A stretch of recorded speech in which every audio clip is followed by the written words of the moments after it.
डोंगराळे गांव में 3.5 साल की बच्ची पर अतिशय भयानक ऐसा मंजर सामने आया है कि 3.5 साल की बच्ची पे दर्दनाक ऐसा बलात्कार हुआ है।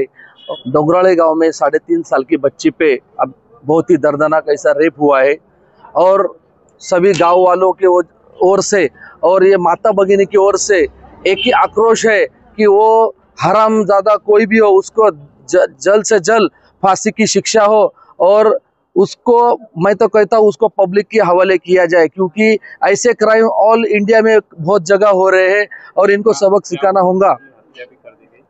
और बड़ा सा पत्थर वगैरह ऐसा कुछ सर पे डाला गया है और उसका हमने अभी चेहरा देखा तो वो देख के एक जन को चक्कर आ गए। मैं तो हॉस्पिटल में रहता हूँ, लेकिन मुझे देख के भी मुझे बहुत ही ऐसा मेरा दिल भरा है। वो देख नहीं सकता ऐसा वो मंजर देखा मैंने अभी।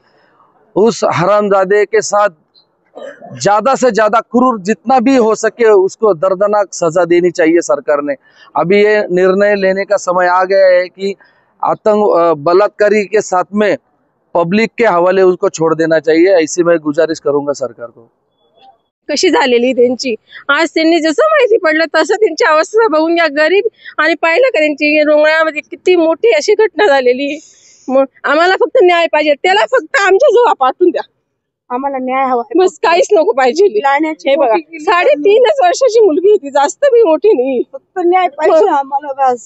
हे बघा वडिलांची आवश्यकता कशी झालेली। बोला ना, न्याय पाहिजे मला आणि ज्यांनी केलंय ना त्याला गावात फाशी होईल तरच आम्ही अंत्यविधी करू। पब्लिकच्या हवाले पाहिजे, अंत्यविधीच करणार नाही, त्याला फाशी झाल्याशिवाय आम्ही अंत्यविधीच करणार। त्याला गावात फाशी झालीच पाहिजे तर आम्ही अंत्यविधी करू।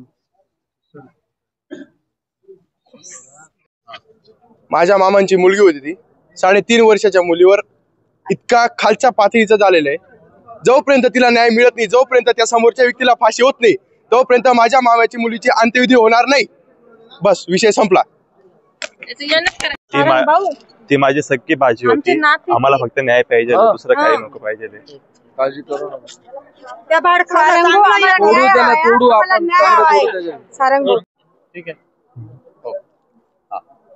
माझी भाची होती ती, आम्हाला फक्त न्याय पाहिजे। तिचं वय पण काही नव्हतं, फक्त 3.5 वर्षाची होती।